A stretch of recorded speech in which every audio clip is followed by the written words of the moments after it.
Amis auditeurs, bonjour. Vous êtes sur afopanorama.com et vous écoutez Entrevue.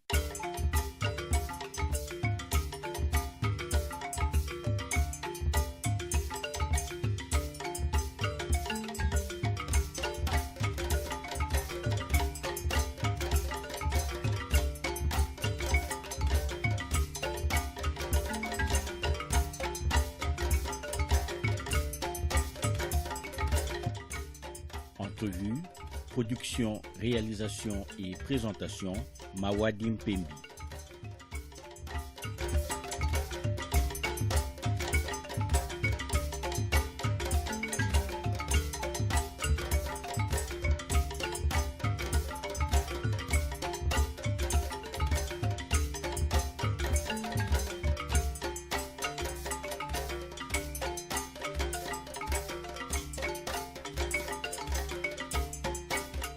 À quelques jours de la date butoir du dépôt des candidatures à la présidentielle, l'essayiste Patrick Mbeko décrypte le discours sur l'état de la nation prononcé le 18 juillet 2018 par Joseph Kabila devant les deux chambres du Parlement réunies en congrès.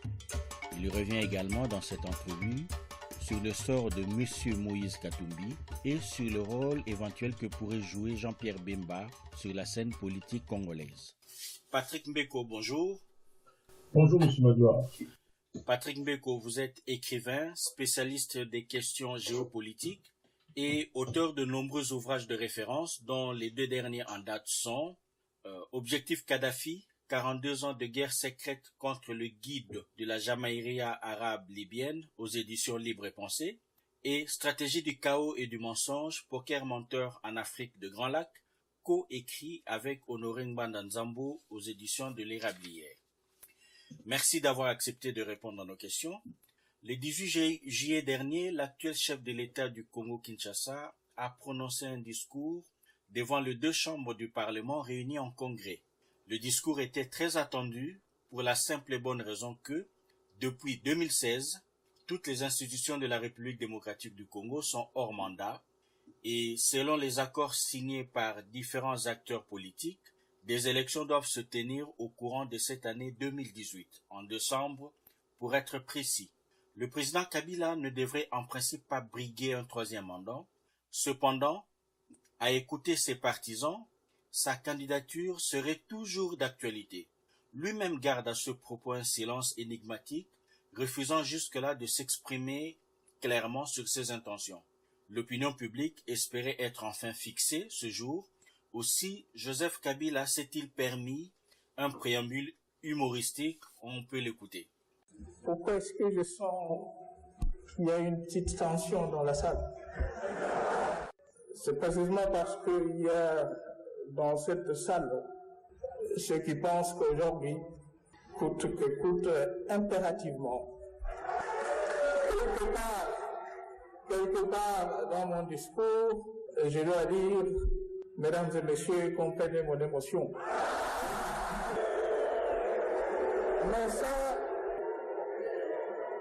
Mais c'était il y a 28 ans, et je ne vous dirai pas, mesdames et messieurs, comprenez mon émotion, mais ça sent plutôt, mesdames et messieurs, comprenez ma passion pour le Congo. Après cet extrait qu'on vient de suivre, je voudrais vous poser la première question. Lorsque Joseph Kabila dit, je paraphrase, je ne dirai pas comprenez mon émotion, mais plutôt comprenez ma passion. Qu'est-ce que cela traduit à propos de ses intentions selon vous? Oui, écoutez, d'abord, c'est un plaidoyer qui fait homomotisme si l'on veut, on peut l'interpréter comme ça, mais par passion, il sous-entend, il laisse entendre en tout cas qu'il a un amour fou, démesuré pour le Congo, et donc on peut extrapoler en disant que pour lui, il est encore là, il compte rester là pour continuer à servir son pays dans son entendement, bien entendu, selon son entendement, bien entendu. Alors, dans le même discours, quelque part, il va dire la Constitution sera respectée. Comme Oui. elle est respectée, elle sera toujours respectée. Est-ce qu'on n'est pas là devant une sorte de paradoxe ou de discours ambivalent? Non, ça tout dépend de ce que l'on entend par respect de la Constitution. Parce Oui, que on sait depuis près de 2 ans, chacun y va de son côté bien pensant. Vous avez ceux de la majorité, il y a des gens au niveau de la majorité qui expliquent que depuis 2011, donc avec les élections de 2011, on est passé à un autre système électoral et que Joseph Kabila a le droit de remplir pour un autre mandat qui serait, selon eux, un deuxième mandat dans le format de 2011, qui est différent du format de 2006, selon eux, toujours. Donc, ce qui veut dire que il faut comprendre que la Constitution fait l'objet de diverses interprétations. Et si, dans le camp du pouvoir, on estime que Joseph peut remplir comme ils le disent, comme ils le font entendre ces derniers temps, Joseph Kabila peut dire, mais écoutez, je veux me présenter pour une troisième fois, toujours dans le respect de la Constitution, mais selon leur propre interprétation des choses. C'est ce qu'il faut comprendre. Donc, il n'y a pas de paradoxe, en fait. Tout dépend d'où l'on se situe pour lire et comprendre la Constitution. Tout dépend de l'interprétation que l'on fait des textes. et donc selon vous, si on prend du recul par rapport à tout ce qui a été dit, par rapport à tout ce qui se fait, par rapport au fait que lui-même, vous avez vraiment la ferme conviction qu'il ne va pas respecter la Constitution au sens de ne pas se présenter pour un troisième mandat. Moi, je pense que aujourd'hui, au regard de la situation actuelle, au regard des pressions qui sont exercées sur lui, je pense que Joseph Kabila se cherche une porte de sortie honorable. Je pense qu'il a tout tenté, il n'a pas réussi.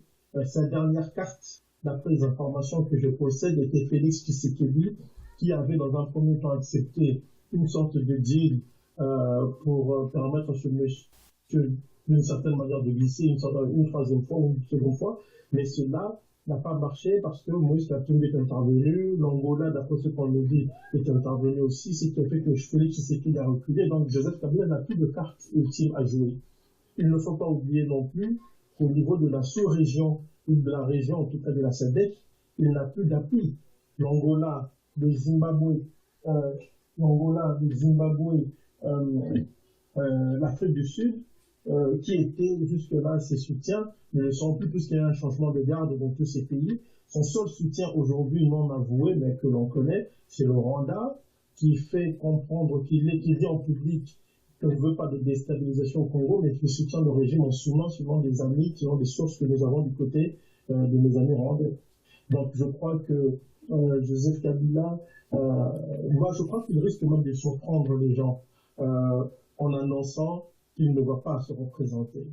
Je crois qu'il peut surprendre dans ce sens-là, mais rien n'est encore gagné.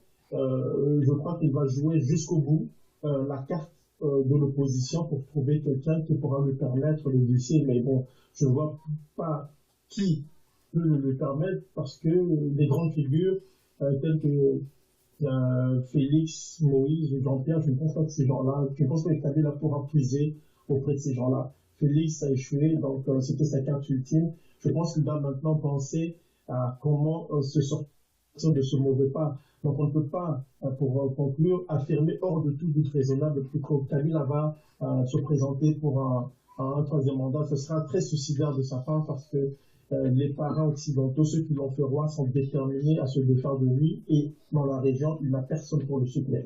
Alors, dans l'hypothèse où il ne se présenterait pas et qu'apparemment il n'y a personne dans l'opposition qui pourrait l'accompagner dans un glissement, est-ce que c'est quelqu'un qui aurait déjà fait un choix pour que sa famille politique conserve le pouvoir, donc il aurait désigné bien quelqu'un pour le remplacer? Le grand problème de Joseph Kabila, je crois, se situe à ce niveau. C'est quelqu'un qui a quand même utilisé les stratégies du maréchal Mobutu à l'époque de diviser pour mieux régner.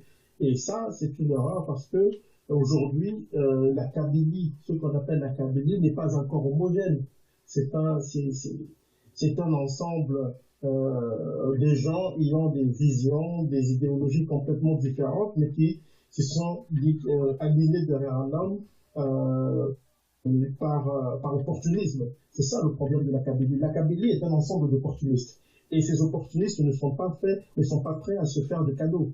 Je pense qu'aujourd'hui, si Joseph Kabila essaie d'annoncer, par exemple, la candidature ou annonce un homme comme Matata Ponyo comme dauphin, il se mettra à dos les Baminakou comme ça, parce que ces gens-là n'aiment pas Matata. S'il annonce au Baminakou, il aura derrière lui, en tout cas, il y aura des gens dans son camp qui vont se lever contre cette candidature-là. Donc c'est quelqu'un qui est confronté. Je pense que son plus grand défi est de mettre de l'ordre chez lui et de se trouver un successeur qui pourra lui garantir une certaine sécurité. Parce qu'il ne faut pas oublier aussi que c'est quelqu'un qui a beaucoup peur de l'après, de la suite des choses une fois qu'il ne sera plus au pouvoir. Ça, c'est un autre enjeu. Vous avez vu la loi sur les privilèges accordés aux anciens chefs d'État qui a fait couler beaucoup d'encre. Donc, il y a tout ça qui entre en ligne de compte qu'il faut considérer dans les gesticulations, dans la manière de procéder de Joseph Kabila. Aujourd'hui, il est difficile de dire qui sera ou qui serait son dauphin. C'est très difficile. Mais ce que j'entrevois au cas où Joseph Kabila ne présente personne, c'est une transition pilotée de l'étranger avec les membres de la classe politique actuelle.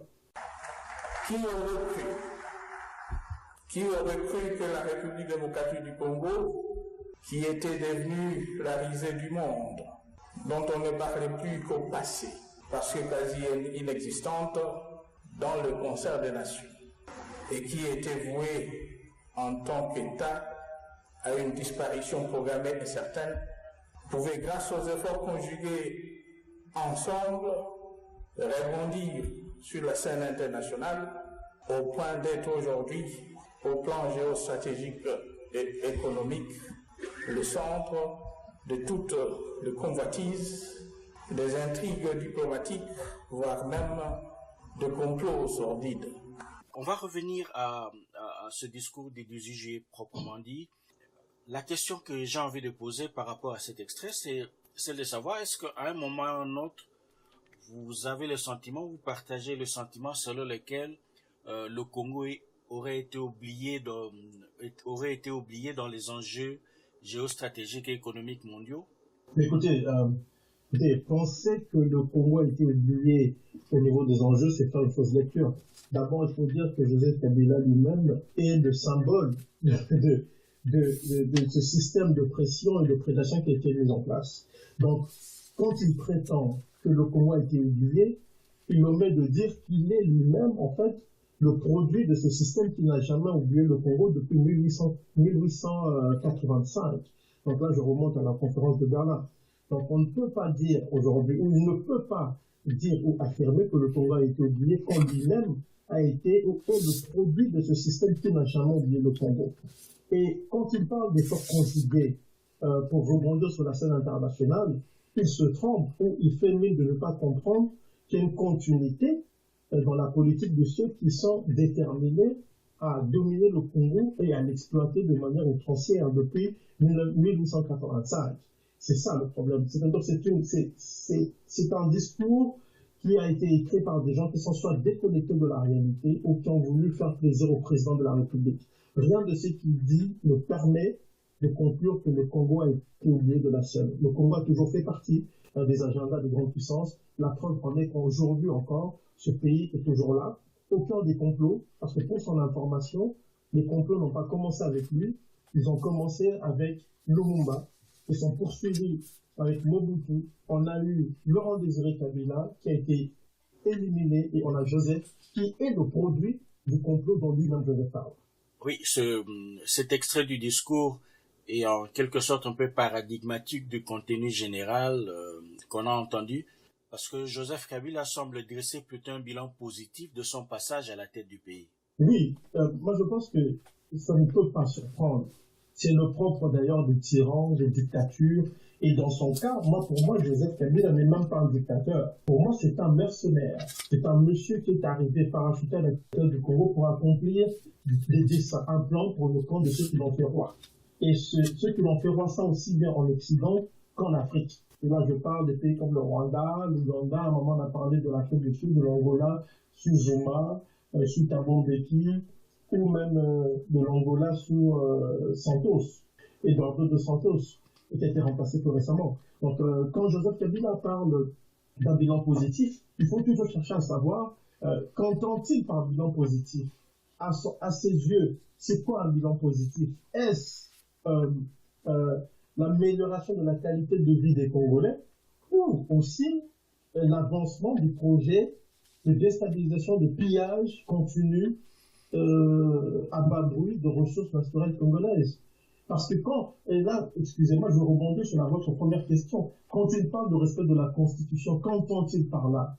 Quand il nous parle, quand il dit aux Congolais, ou quand il parle aux Congolais d'un bilan positif, qu'entend-il par là? Parce que nous sommes en face d'un mercenaire, pas d'un chef d'État légalement et légitimement choisi par les Congolais. C'est quelqu'un qui est imposé par des armes, puis par des élections que j'ai l'habitude d'appeler démocratiquement truquées par ceux, avec l'assentiment de ceux que nous connaissons. Et aujourd'hui, quand ce monsieur vous dit que le bilan est positif, posez-vous toujours la question de savoir, c'est le président de la RDC légitimement élu qui parle ou c'est le mercenaire? Or, lui n'a jamais été élu démocratiquement et légitimement. Donc, c'est le mercenaire qui parle. Et c'est comme ça qu'il faut comprendre en fait son message. Oui, comme élément montrant que le bilan est positif, il a cité par exemple la stabilisation du cadre macroéconomique qui a permis de casser l'hyperinflation et d'assurer la stabilité du taux de change, de réduire le déficit du compte courant extérieur, de résorber les arriérés de la dette extérieure et d'amorcer les réformes de la première génération.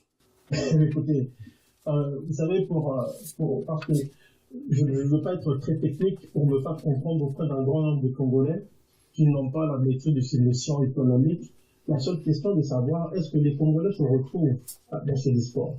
La réponse est non. Les opérateurs économiques se retrouvent dans ce discours. Et je parle des opérateurs économiques congolais. La réponse est non. Aujourd'hui, vous avez une économie qui est dominée par des étrangers qui vont payer quelques milliers de dollars à des responsables politiques qui vont les laisser faire n'importe quoi.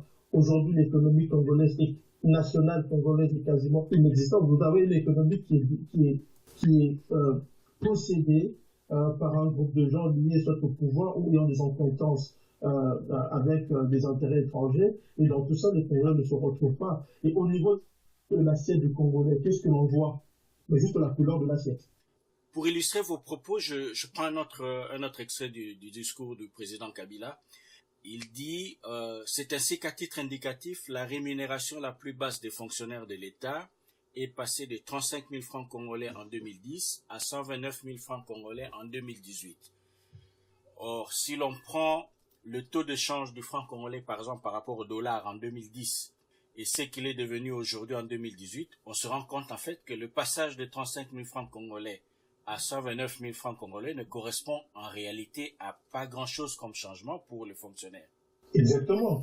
Écoutez, c'est un discours qui est soporifique et démagogique. Je pense que même ceux qui ont rédigé ce discours ne les croyaient pas du tout. Il fallait amuser la galerie et faire plaisir au chef. C'est tout. C'est un discours soporifique et démagogique. Il n'y a pas de commentaire à faire là-dessus, puisque vous venez de tout dire là. La réponse est contenue dans vos propos. Je me pose la question aussi sur les personnes à qui est réellement destiné ce discours. Parce que lorsque le président dit que le produit intérieur brut, si je ne m'abuse, est passé à 50 milliards de dollars aujourd'hui, alors que les chiffres de la Banque mondiale indiquent à peu près 34 milliards de dollars, est-ce que là on est vraiment simplement de la démagogie ou bien alors dans des erreurs factuelles qu'on doit mettre sur la tête de ceux qui rédigent ces discours? Non, d'abord ce sont des gens, c'est un gouvernement qui est dirigé par un mercenaire. Un mercenaire travaille pour des intérêts autres que les intérêts du peuple. C'est comme ça qu'il faut le comprendre. Et ceux qui l'entourent ce sont aussi des mercenaires, sont dans ce rôle de mercenariat.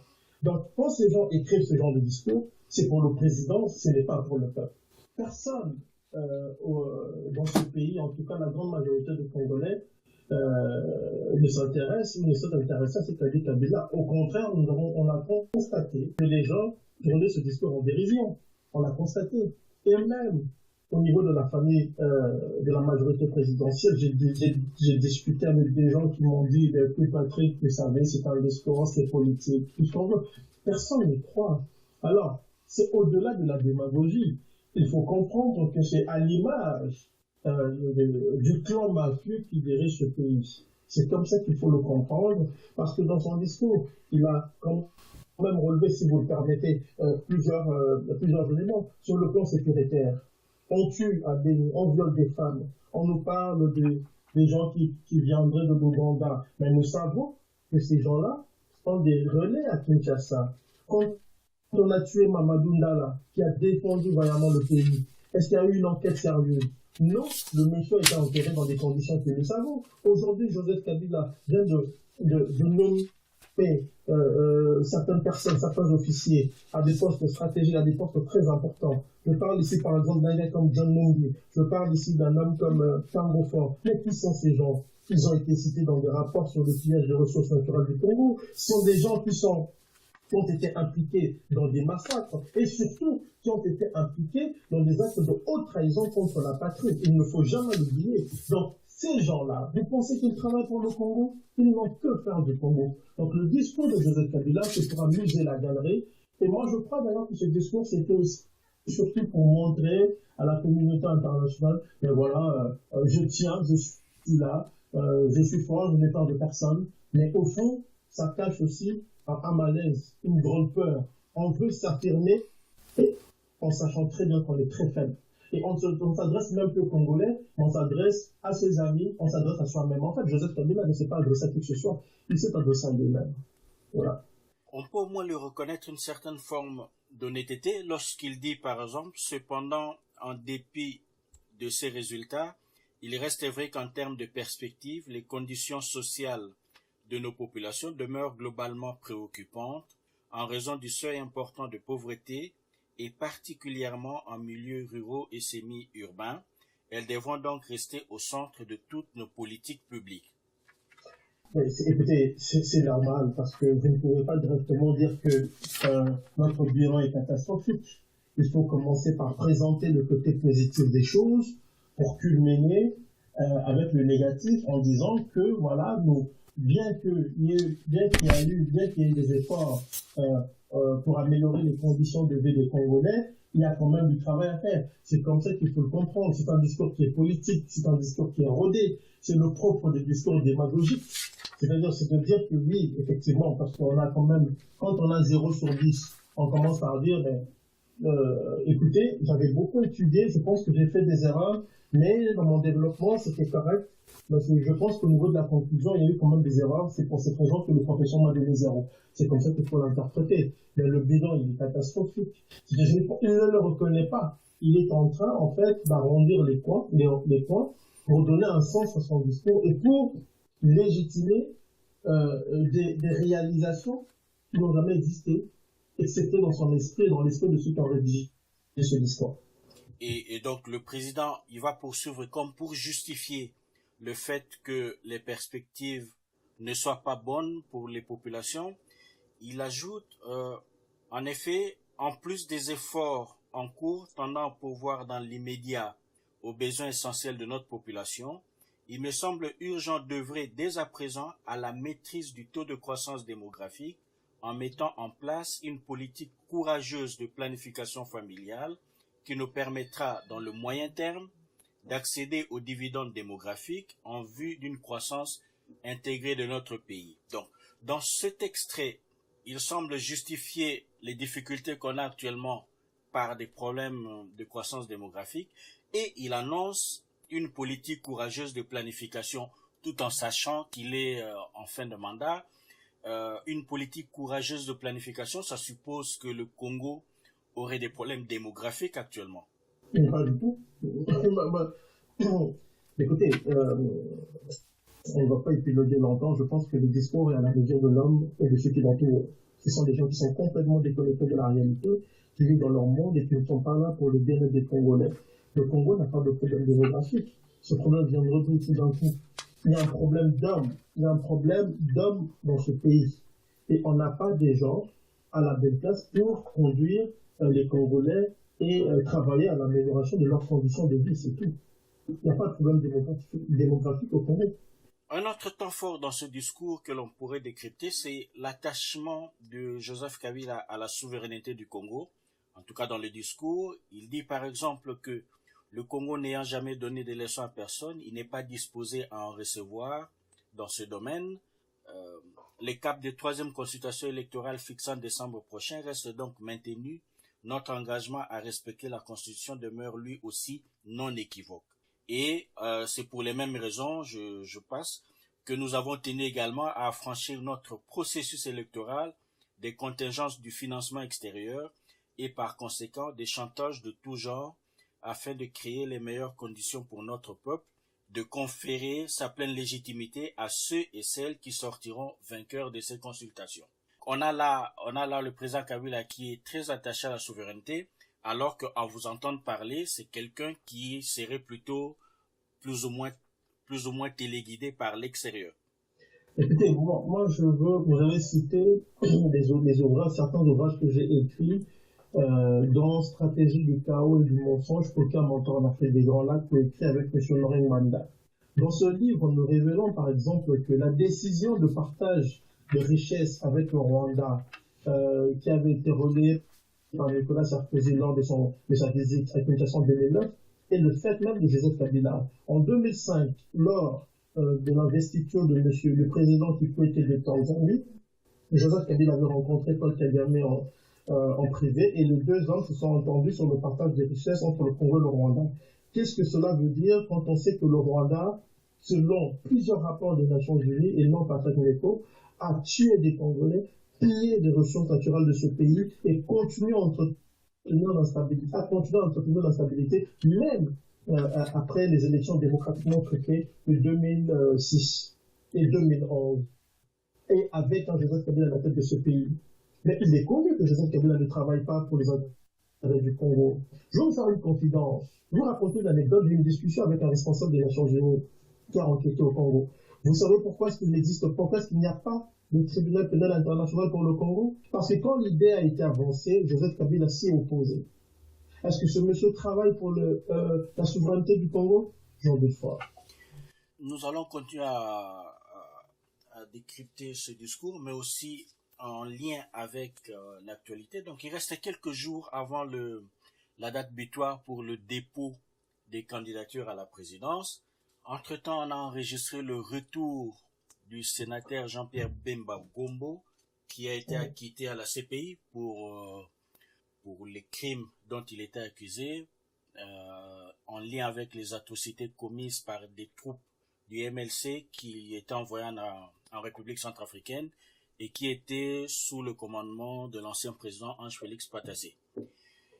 Jean-Pierre Bemba est retourné au pays. On a observé un accueil, une immense foule, en tout cas l'a attendu à Kinshasa et à Guémena il est parti. Et entre-temps, il a déposé sa candidature tout en disant qu'il serait prêt à soutenir une candidature unique de l'opposition. L'autre fait d'actualité, c'est Moïse Katumbi Chapwe qui a tenté de retourner au Congo par la frontière zambienne à Kasumbalesa. Je crois que jusqu'à l'heure où nous enregistrons, il n'a pas encore pu rentrer au Congo. Qu'est-ce que vous croyez que ces deux candidats potentiels qui étaient à l'extérieur du pays peuvent apporter comme bouleversement sur la carte politique actuelle? Jean-Pierre Bemba peut apporter le retour. Déjà, l'annonce de l'acquittement de Jean-Pierre Bemba, comme ont relevé plusieurs commentateurs, pas seulement congolais mais étrangers, allait bouleverser l'échiquier politique congolais, c'est certain, vu son envergure et son influence et surtout sa popularité au pays. Ça, c'est un fait. Quant à Moïse Katumbi, il tient de rappeler et de souligner que la rupture entre Moïse Katumbi et Joseph Kabila n'est pas politique. Non, je dirais, elle n'est pas idéologique.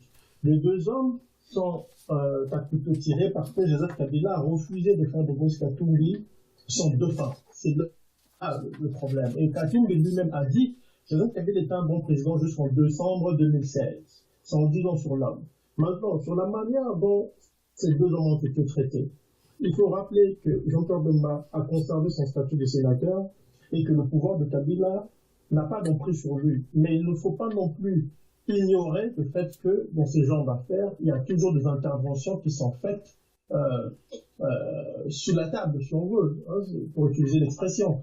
Donc, Jean-Pierre Bemba n'est pas rentré simplement comme ça, en se disant que oui, Kabila va être gentil avec moi, pas du tout.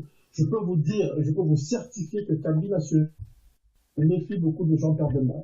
Quant à Moïse Katumbi, Kabila ne s'en méfie pas, mais il ne l'aime plus. C'est-à-dire que le cas Katumbi est un cas personnel aux yeux de Kabila. Et c'est tout le problème, en fait. Parce que là, c'est quand même paradoxal de voir qu'un fugitif, quelqu'un qu'on a présenté comme tel et qui veut retourner chez lui, on lui empêche de lui retourner alors qu'il y a un mandat contre lui. Au lieu d'accepter qu'il retourne au Congo et qu'on puisse arrêter, on dit non. Mais pourquoi est-ce qu'on lui dit non, vous pensez? Parce que Kabila sait que si on arrête Moïse Katumbi dans les conditions actuelles, et vu l'atmosphère qui règne actuellement à Kinshasa, cela peut emmener à des interventions étrangères, notamment des chancelleries occidentales, et à une situation parfois incontrôlée que le pouvoir ne peut se permettre. C'est pour cette raison que Moïse Katumbi est gardé à l'extérieur. Mais il faut, pour finir, comprendre que les deux hommes sont certes opposés à Kabila, mais ils n'ont pas la même approche de la problématique, et leur opposition à Kabila diffère énormément. L'un a combattu Kabila, et il y a eu des affrontements à Kinshasa, on sait dans quelles conditions il est allé à l'étranger. Et Kabila joue un grand rôle au niveau de la CPI à travers un collaborateur de Mme Fatou Bensouda, qui est congolais. Quant à Katumbi, c'est beaucoup plus une affaire de famille qui a mal tourné. Donc c'est en fait qu'il faut interpréter en fait la thématique liée aux deux personnages. Et donc si je vous comprends bien, Kabila se méfie de Bemba, mais le laisse quand même revenir au pays, et ne se méfie pas trop de Katumbi sur le plan politique, mais l'arrête à la frontière du pays. Qu'est-ce qui pourrait se passer si Katumbi est toujours bloqué en Zambie et que la date butoir approche et qu'il ne puisse pas poser sa candidature? Il y a une chose qu'il faut comprendre. Bemba, le Bemba de 2006 n'est pas le Bemba en tout cas de 2008 qui est allé en prison, n'est pas le Bemba de 2018. Premièrement. Et deuxièmement, comme je l'ai relevé précédemment, il y a eu des interventions. Il y a eu des messages qui ont été passés à Kabila pour le dire tu ne le touches pas. Et puis, ça prend un grief pour l'arrêter, pour le toucher. Ou du moins, un grief qui peut s'expliquer au regard du droit de la loi qu'on peut tordre n'importe comment, comme on voit à Kinshasa. Le problème de Katumbi est que, au-delà du fait qu'il y a un problème personnel entre les deux personnes, Kabila est conscient du soutien dont bénéficie Katumbi de la part de certains pays de la région et aussi de certains lobbies, je ne dis pas État, mais lobbies en Occident. Ce qui est très différent du cas Bemba. Moi, j'entends des gens dire beaucoup de choses, mais je peux vous dire, après avoir eu des discussions avec des gens à l'étranger, en Occident particulièrement, que les Occidentaux continuent à se méfier de Jean-Pierre Bemba. En fait, quand on regarde ça, on a l'impression que la situation est très paradoxale, mais en réalité, elle ne l'est pas. Et il y a une chose qu'il faut comprendre en politique, ou même en géopolitique, c'est que le raisonnement rationnel qu'on peut opposer à un fait ne s'applique toujours pas. Ce qui peut passer pour être irrationnel aux yeux des uns, sur la scène ou sur l'échiquier géopolitique ou politique, cela peut avoir tout son sens, revêtir tout son sens. C'est comme si je vous donnais l'exemple d'un pays qui combat le terrorisme tout en le finançant en Syrie. Vous comprenez? Il n'y a pas de contradiction. Vous parlez de quel pays? Je peux vous parler des États-Unis, par exemple, qui soutient le terrorisme en Syrie, mais qui va le combattre ailleurs, sur le territoire américain ou peut-être au Yémen. Mais il n'y a pas de contradiction. En fait, à première vue, c'est une contradiction, mais quand on connaît le fonctionnement de la chose politique ou géopolitique, il n'y a aucune contradiction. Donc on ne s'achemine pas encore vers une candidature unique de l'opposition, c'est pas le cas. On a encore un ordre dispersé. En tout cas, Jean-Pierre Bemba a posé sa candidature. Kamere s'apprêterait à le faire. Félix Tshisekedi, j'imagine. Et on est à quelques jours. On parle de la candidature unique de l'opposition, mais ce n'est pas encore le cas en tout cas, parce que Bemba a posé sa candidature. Moïse Katumbi est empêché. Félix Tshisekedi va probablement le faire. Et Vital Kamerhe aussi. Alors, imaginons que on va faire de la politique fiction, mais on sera fixé dans les 72 heures qui viennent, probablement. Imaginons que Kabila pose sa candidature. Qu'est-ce qui va se passer? Je pense que la première réaction demande l'étranger. Comme on l'a dit au début de l'émission, les premières réactions viendront sûrement d'abord des pays de la région et après de l'Occident. Mais les pays de la région, la plupart des pays de la région ont gardé des liens très étroits avec les pays occidentaux. Je parle par exemple de l'Angola, qui est une puissance majeure dans la région et qui s'est beaucoup rapproché des États-Unis ces dernières années, et plus particulièrement son président est très proche des Américains. Et les Américains ont fait savoir que l'heure de la blague est passée, qu'ils n'avaient plus le temps de tergiverser avec Kabila. C'est sûr que si Kabila pose sa candidature, il y aura des réactions qui vont venir de la région et des pays occidentaux. Mais à Kinshasa, je crois aussi qu'il y aura des réactions qui risquent d'être, on risque d'assister à des violences quand même dans le pays. Et ces violences peuvent être des éléments propices à un changement rapide de paradigme politique, je veux dire ici de régime dans ce pays-là.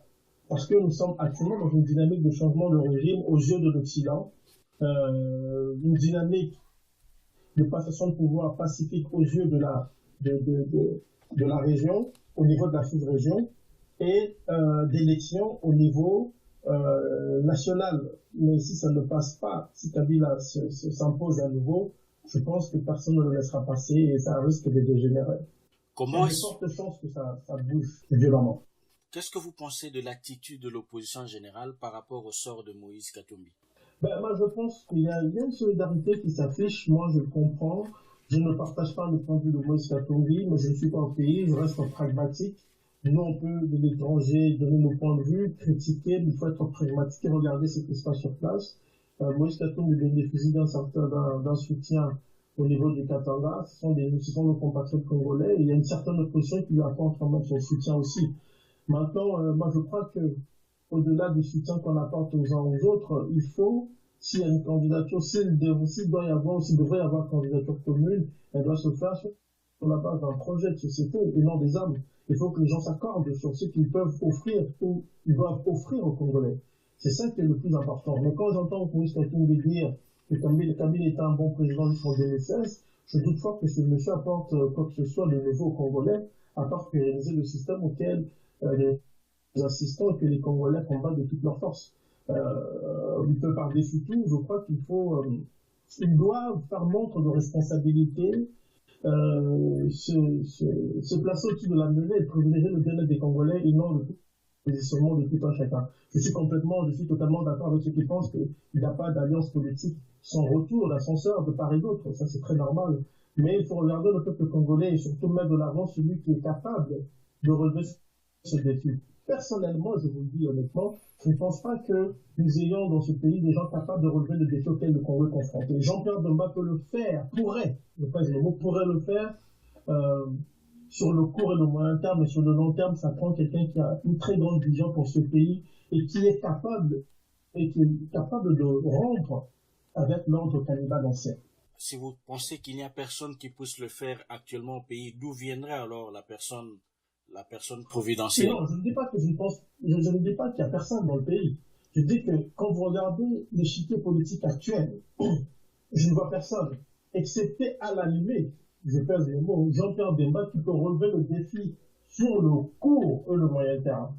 Mais sur le long terme, ça prend quelqu'un qui a une grande vision de ce pays, qui va partir d'un paradigme congolais et par extension africain, pour trouver des solutions africaines aux problèmes d'un pays africain qui s'appelle le Congo. Et ces personnes-là, moi, je ne la vois pas pour l'instant. Jean-Pierre Bemba est un libéral. Je n'aime pas sa conception libérale de l'économie. Mais ça, on peut en discuter. Je n'ai pas la science infuse pour imposer ma vision des choses. Mais je crois qu'à une époque où l'Afrique, une jeunesse africaine, une certaine Afrique, veut rompre avec le mode de pensée extra-africain, le mode de pensée occidental qui sert aujourd'hui des paradigmes principaux pour la plupart d'entre nous dans les pays africains, je pense qu'il ne serait pas bon de penser qu'on peut développer le Congo. Je ne parle pas de développement dans une perspective libérale, je parle de développement dans une perspective africaine, du vrai progrès, c'est-à-dire celui qui vise l'amélioration de l'aspect qualitatif de la vie des gens et non de faire de nous des consommateurs d'un système mortifère qui fait déjà des ravages en Occident. Je suis beaucoup plus dans ce paradigme-là et je dis, on regarde ce paradigme, quand je regarde la classe politique actuelle, je ne vois personne. M. Matungu ce sont des gens qui sont de très bonnes intentions, des gens qui peuvent apporter leur pierre. Ce sont des gens qui sont dans une logique qui est du développement qui est occidentalo-centré, donc ils sont dans une logique paradigmique qui n'est pas propice à un bon développement pour notre pays. Je crois en leur bonne foi, mais au niveau de la vision, je doute un peu. Je peux me tromper peut-être, seul l'avenir nous le dira. Mais pour l'instant, quand je regarde tous ces gens, je vois Jean-Pierre Bemba sur le court et le moyen terme, et non sur le long terme. Et sur le long terme, je pense qu'il y a des gens qui vont émerger au niveau de la classe politique congolaise et qui vont proposer des projets de développement ou de progrès révolutionnaires qui auront avec l'ordre cannibale auquel notre pays a été soumis depuis près de 135 ans. Je rappelle à nos auditeurs qui sont en train d'écouter Entrevue, une émission d'infopanorama.com. Et notre invité du jour s'appelle Patrick Mbeko, écrivain et spécialiste des questions géopolitiques. Et nous avons ensemble décrypté l'actualité du Congo-Kinshasa, principalement avec le discours du président prononcé le 18 juillet et l'arrivée, le retour raté pour Moïse Katumbi et réussi pour Jean-Pierre Bemba au Congo. Patrick Mbeko, l'année 2018 est chargée sur le plan de l'actualité au Congo-Kinshasa. Les élections sont normalement prévues en décembre. Comment est-ce que vous voyez l'avenir du Congo d'ici là? Écoutez, je pense que moi je suis contre la logique des élections dans les conditions actuelles. Mais je respecte aussi en même temps le vœu de ceux qui pensent qu'ils peuvent changer cette situation via des élections. Et je crois que les élections actuelles dans un pays sous tutelle ou semi-tutelle, dans un pays occupé par des forces étrangères disséminées à travers le territoire national, dans un pays qui est infiltré jusqu'à l'os par des acteurs étrangers aussi au niveau des institutions civiles que militaires. Je crois que les élections ne sont peut-être pas appropriées, mais peuvent servir de déclic à un mouvement insurrectionnel contre l'ordre cannibale dont je parlais tantôt. Mais encore faut-il avoir des gens qui ne sont pas prêts à accepter l'inacceptable, des gens qui sont déterminés à ne pas accepter cet inacceptable-là, qui en 2006 nous a coûté cher. Parce que quand Jean-Pierre Bemba dit j'acceptais l'inacceptable, les gens ont beaucoup interprété, spéculé là-dessus. Mais c'est parce qu'il a accepté la victoire de Joseph Kabila après d'énormes pressions exercées sur lui par les puissances occidentales, qui, je le rappelle, avaient déployé en RDC des forces spéciales allemandes et françaises, qui étaient à l'époque dirigées par le lieutenant-colonel Thierry Fussalba, de nationalité française, en passant. Donc, ce que je veux dire aujourd'hui, ce que je vois, c'est que c'est une situation assez compliquée. Mais je pense et je crois que cette fois-ci, les Congolais pourront renverser le cours de l'histoire si ils sont déterminés à ne pas accepter l'inacceptable d'où qu'il vienne et de qui qu'il vient. C'est là où se situe le problème. Moi, je n'ai pas peur de ces élections. Nous avons une armée qui est composée quand même des fils, des dignes de ce pays, qui souffrent. Donc, ils sont les premiers à savoir que ce pouvoir ne travaille pas pour eux. Et je crois qu'en cas de confrontation, cette fois-ci, il faut que la classe politique congolaise ne recule pas, ne prête pas l'oreille à ce que dira la mal nommée communauté internationale, parce que le drame de ce pays, c'est d'avoir une élite qui écoute non pas le peuple, mais ceux qui sont à l'étranger et qui ont travaillé à la pérennisation de la souffrance de ce même peuple. Donc à un moment, il faut que l'élite congolaise, l'élite politique congolaise rentre avec cette manière de faire les choses, de voir les choses, et de concevoir les choses, et de privilégier l'intérêt du peuple et de l'écouter, et de se montrer déterminé à aller jusqu'au bout de la logique révolutionnaire pour renverser l'ordre cannibale et demain construire un Congo prospère pour ses filles et ses fils. Patrick Mbeko, merci d'avoir accepté de répondre à nos questions. Au plaisir, M. Magloire.